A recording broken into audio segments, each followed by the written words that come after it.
Hello, my name is Mohammad Khalid Raza, Department of Pharmacology.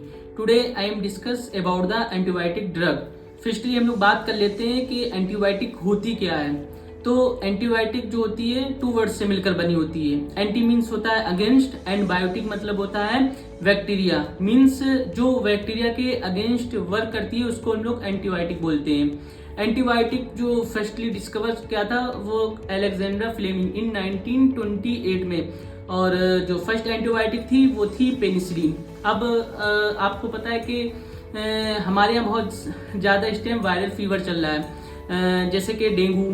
तो हम लोग को ये मालूम होना चाहिए कि भाई एंटीबायोटिक जो होती है वो हम लोग सिर्फ बैक्टीरिया में देंगे, लेकिन आजकल बहुत ज़्यादा वायरल फीवर भी चल रहा है तो उसमें भी लोग एंटीबायोटिक प्रिस्क्राइब कर रहे हैं। तो हम लोग को मालूम होना चाहिए कि एंटीबायोटिक जो होती है बैक्टीरिया के अगेंस्ट वर्क करती है, ना कि वायरल के।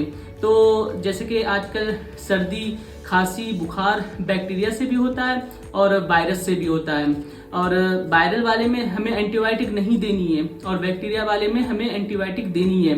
बट दोनों में फ़र्क कैसे करें कि ये वायरल है या बैक्टीरिया है, क्योंकि दोनों हमें दिखाई तो देते नहीं है। तो हम फ़र्क कैसे करेंगे?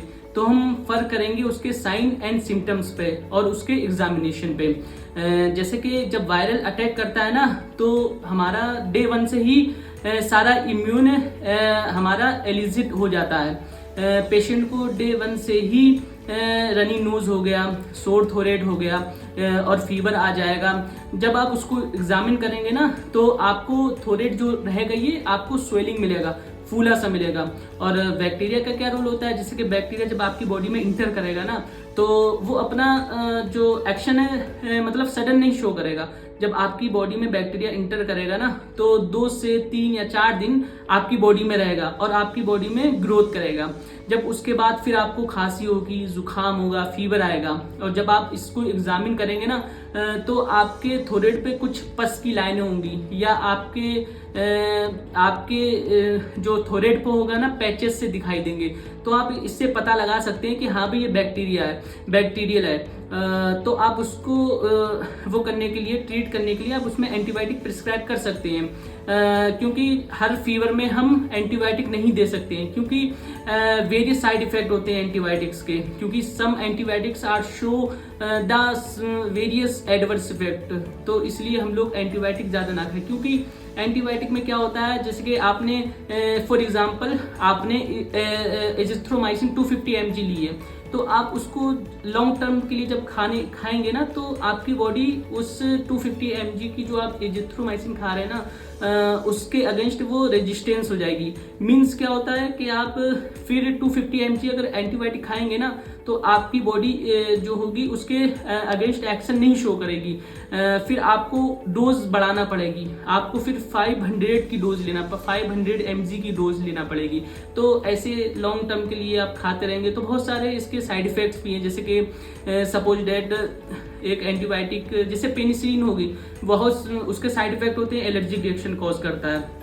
और एक एंटीबायोटिक होती है अमीनो ग्लाइकोसाइड्स, उसके क्या साइड इफेक्ट होते हैं, वो ऑटो नेफ्रोपैथी शो करता है। जैसे कि हाँ क्लोरामफेनिकोल, उसका एडवर्स इफेक्ट होता है grey baby syndrome, bone marrow depression, और बहुत सारी ऐसी एंटीबायोटिक हैं जिसके प्लास्टिक एनीमिया का एडवर्स इफेक्ट होता है।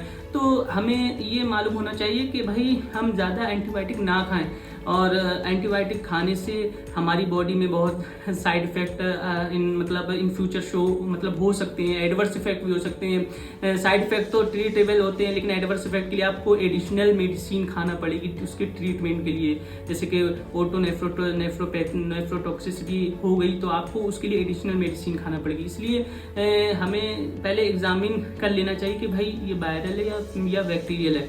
अगर बैक्टीरियल है तो आप एंटीबायोटिक खाइए, अगर वायरल है तो उसके लिए आप एंटीवायरल मेडिसिन खाइए। तो मतलब ये है कि आप एंटीबायोटिक ज़्यादा ना लीजिए, अगर नीड है तो ही खाइए। अगर बैक्टीरियल फीवर है तब खाइए, वायरल है तो ना खाइए।